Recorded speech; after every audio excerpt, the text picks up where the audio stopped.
part of St Mary's in Barrow, and also attend St Bridget's in Breen because we're part of the same community. I also take great joy in being part of a home group. For the past 8 years, I've had the privilege of sharing in the lives of the children and staff here at St Michael's Junior Church School in Twerton. As chaplain, I'm here as part of the St Michael's Church outreach into the community, seeking to demonstrate God's love. So I'm part of All Saints Church in Troll, and as part of that I have a small group of young adults that I'm part of. My faith community is St Mary's Church at Barrow, and then subsequently it became the Partnership for Missional Church team.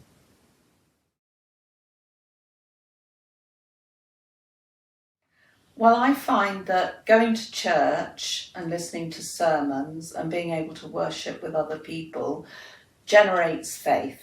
And also sometimes we hear testimony and you hear about what God is doing in other people's lives, and that helps grow faith as well.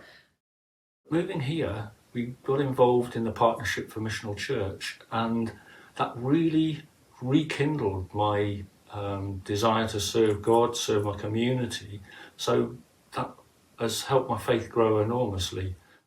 Our journey with Partnership for Missional Church took 3 years, and during that time there were many ups and downs, and my faith grew in the fact that I knew God wanted this to happen and he was walking beside us on our journey, so I learnt to trust in God. I enjoy being part of a faith community because I've got lots of friends to see across different age ranges and lots of good role models. Going to church is a great encouragement, and it's lovely to be in a room full of people who have the same beliefs. Well, I love that I'm welcome to ask different questions about God and that we learn so many new things.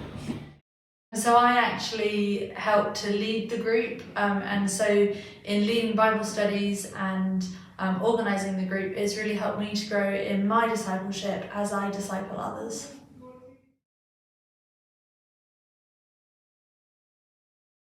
A couple of years ago, one of our growth group members became very ill, and actually, sadly, it was discovered that she was dying of cancer. But during that time we were together, we were able to support her, we were able to pray with her, she prayed with us, we grew really close. Because the majority of staff and children here at school have no regular contact with the church, we have an amazing opportunity to share about God. The church staff help to lead worships once a week, and we run a lunchtime BIF club, that's Bible is Fun Club. This gives children who come along the opportunity to think about some of the big questions in life. I pray regularly with a member of staff in the school, and it's been wonderful to see how her faith has blossomed over the years.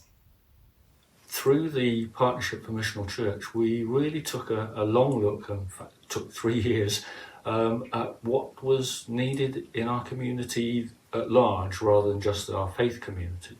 We discovered that there was much need in the area, but we also discovered that God was calling us to be out in the community rather than just in our little enclave in the church. And so we have reached out in many different ways that probably have surprised most of us, and that has helped us just grow in our confidence in God, in our faith in God. It's been amazing.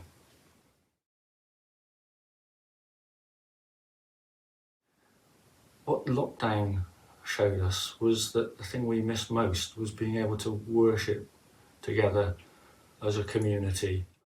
So I moved to England only a couple of months after becoming a Christian.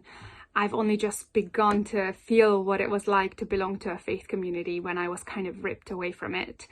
And what I missed the most was friends who would constantly point me back to Jesus, the accountability of having people around you who have known you before and after and would look at my problems and just say, what is God trying to tell you?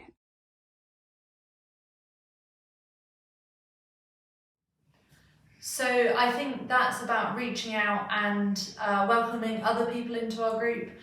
We've already had to multiply our groups, so now there's 2 young adult groups in our church, and there's scope for welcoming more people so that we can multiply again. I get involved in the life of the school and serve the school in a variety of practical ways. At other times, I have the huge privilege of praying and sharing God's love with the staff and children, both formally in times of worship and in conversations one-to-one. We've set up cafe hubs, and we've called it Good Neighbours because that's what Jesus called us to be. And it's given us so many opportunities to reach people who would not normally be reached with the gospel news. We don't preach to them, we just help them, and we receive a lot of help from them as well. And it's just amazing to see how that community has grown. We're now seeking to grow our work within Good Neighbours to try and support those that are lonely and isolated in the community. So we're reaching out to those who are having trouble with transport, and we're investigating ways of helping them get to medical appointments, both at the local centre and at the hospitals. And so we continually seek to develop our work in the community.